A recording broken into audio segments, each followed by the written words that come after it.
السلام علیکم، welcome to my channel my crystal world. دوستو، جو میں آج آپ کو کہانی سنانے جا رہی ہوں وہ ایک سچا واقعہ ہے۔ یہ میرے دوست کی ایک پھپھو کی کہانی ہے۔ آئیے اپنی کہانی کی طرف چلتے ہیں۔ ایک پسماندہ سے گاؤں میں ایک چھوٹا سا خاندان رہتا تھا۔ شریف حسین، اس کی بیوی ہاجرہ اور اس کے 2 بیٹے۔ بڑے بیٹے کا نام عارف اور چھوٹے بیٹے کا نام عادل تھا۔ شریف حسین خود تو دوسروں کی زمین پر کاشتکاری کرتا تھا، لیکن اس کے دل کی خواہش تھی کہ اس کے بیٹے پڑھ لکھ کر اچھی ملازمتیں کریں۔ اس لیے اس نے اپنے بچوں کو اسکول میں داخل کروایا۔ شریف حسین کی ایک ہی بہن تھی جو قریب کے گاؤں میں بیاہی تھی۔ وہ بھی ایک خوبصورت بچی کے جنم کے چند ماہ بعد اس دنیا سے گزر گئی۔ اس کے شوہر نے دوسری شادی کر لی۔ اس بچے کی پرورش بھی شریف حسین کے کندھوں پر آن پڑی۔ دونوں میاں بیوی نے اس ذمہ داری کو خوش دلی سے قبول کیا۔ جیسے جیسے وقت گزرتا گیا، بچے بڑے ہوتے گئے۔ عارف نے میٹرک کے بعد تعلیم کو خیر آباد کہہ دیا، مگر عادل مزید تعلیم کے لیے شہر چلا گیا۔ عنبر بھی 8ویں پڑھ کے گھر بیٹھ گئی، کیونکہ گاؤں میں صرف 8ویں تک لڑکیوں کا اسکول تھا۔ اس نے سلائی کڑھائی اور گھرداری اپنی ممانی سے سیکھنا شروع کر دی۔ وہ گھر کے کاموں میں اپنی ممانی کے ہاتھ بٹاتی۔ عادل جب ہاسٹل سے گھر آتا تو عنبر بہت خوش ہوتی۔ وہ خوشی خوشی اس کے سارے کام کرتی۔ دل ہی دل میں وہ کہیں عادل کو پسند کرنے لگی تھی، جس کی وجہ یہ تھی کہ شریف حسین نے عنبر کے پیدا ہوتے ہی اسے اپنی بہن سے اپنے بیٹے عادل کے لیے مانگ لیا تھا۔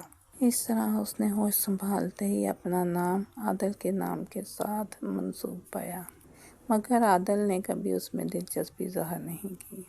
اس بار جب وہ گاؤں واپس آیا تو ماں کے پاس بیٹھا باتیں کر رہا تھا۔ عنبر اس کے لیے ٹھنڈی لسی کا گلاس لے کر آئی۔ اس نے دیکھا عادل ایک تصویر ماں کو دکھا رہا ہے۔ وہ بھی ممانی پر جھک کر پوچھنے لگی کہ کس کی تصویر ہے۔ عادل نے چہک کر کہا، یہ تیری بھابھی کی تصویر ہے۔ عنبر نے حیرانی سے آنکھوں کو پھیلا کر ممانی اور عادل کی طرف دیکھا اور پھر تصویر کی طرف۔ بھابھی؟ وہ بڑے شوق سے ماں کو بتا رہا تھا کہ یہ لڑکی اس کے ساتھ یونیورسٹی میں پڑھتی ہے۔ اس کا باپ بھی یونیورسٹی میں ہی پروفیسر ہے۔ اچھا پڑھا لکھا خاندان ہے۔ عنبر کو ایسے محسوس ہوا کہ یہ آوازیں سب کسی اور ہی دنیا سے آ رہی ہیں۔ وہ آنکھیں پھاڑے کبھی عادل کو اور کبھی مامی کو دیکھ رہی تھی۔ اسے سانس لینا بھی مشکل ہو گیا تھا۔ اس نے خود کو سنبھالا اور کمرے سے باہر نکل گئی۔ باہر کے دروازے سے عارف اندر داخل ہوا۔ اس نے عنبر کو تیزی سے کمرے سے نکل کر جاتے ہوئے دیکھا۔ کیا ہوا تجھے؟ اس نے پیچھے سے آواز لگائی، مگر عنبر بھاگ کر دوسرے کمرے میں چلی گئی۔ اماں اماں آوازیں دیتا ہوا وہ اسی کمرے میں آیا جس میں عادل اور ماں بیٹھے تھے۔ عارف کی بات کو نظر انداز کرتے ہوئے ماں نے کہا، دیکھ یہ کیا کہہ رہا ہے۔ کیا کہہ رہا ہے؟ عادل جھلا کر اٹھا اور بولا، میری بات سن لیں۔ آپ لوگوں کا زور مجھ پر نہیں چلے گا۔ میں اسی لڑکی سے شادی کروں گا۔ مگر ماں نے دھیرے سے کہا، مگر عنبر، اسے آپ اپنے اس لاڈلے کے ساتھ کیوں نہیں بیاہ دیتی؟ مجھے نہیں بنانا اس پینڈوں سے کوئی رشتہ۔ ویسے بھی یہ دونوں ایک دوسرے کے لیے بہتر ہیں۔ عادل کی بات سن کر ماں تو سن ہو کر رہ گئی۔ عارف آنکھیں گول کیے ادھ کھلے منہ کے ساتھ بے سمجھی سے ان کو دیکھ رہا تھا۔ ماں کی طرف دیکھتے ہوئے پوچھا، کیا ہوا ہے اسے؟ ماں نے بتایا، کوئی لڑکی ہے جو اس کے ساتھ پڑھتی ہے، اسی کا سارا سیاپا ہے۔ عارف کی سمجھ میں اب ساری بات آ گئی تھی کہ اس کے بھائی کو شہر میں کوئی لڑکی پسند آ گئی ہے، اور ہاجرہ پریشان تھی کہ وہ اپنے شوہر کو یہ بات کیسے بتائے۔ اور شام کو جب شریف حسین گھر آیا، اسے گھر کا ماحول عجیب سا لگا۔ سب خاموش خاموش پھر رہے تھے۔ ہیں، عادل کو دیکھ کر، یہ کب آیا؟ میرا پڑھاکو پتر آیا ہوا ہے۔ اس نے خوشی سے اسے گلے لگایا۔ کب آئے ہو تم پتر؟ دوپہر میں آیا ہوں، عادل نے بے دلی سے کہا۔ اسے کیا ہوا ہے؟ شریف حسین نے اپنی بیوی سے پوچھا۔ نہیں، کچھ نہیں، آپ تھکے ہوئے آئے ہیں، منہ ہاتھ دھو لیں۔ عنبر، اپنے مامے کو روٹی دے۔ رات کو جب وہ اپنی چارپائی پر لیٹا، عنبر حقہ گرم کر کے رکھ گئی۔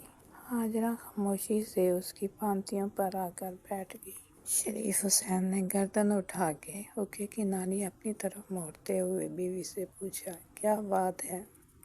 ہاجرہ بولی، وہ عادل ہے نا جو اپنا؟ شریف حسین نے سمجھا کہ وہ پیسے مانگ رہا ہے۔ کوئی بات نہیں، پڑھائی اور شہر کے خرچے ہی بہت ہیں، اسے کہنا کہ پریشان مت ہوئے۔ اس کی بات کاٹ کر ہاجرہ بولی، وہ شادی کرنا چاہتا ہے، وہ بھی شہر کی لڑکی کے ساتھ۔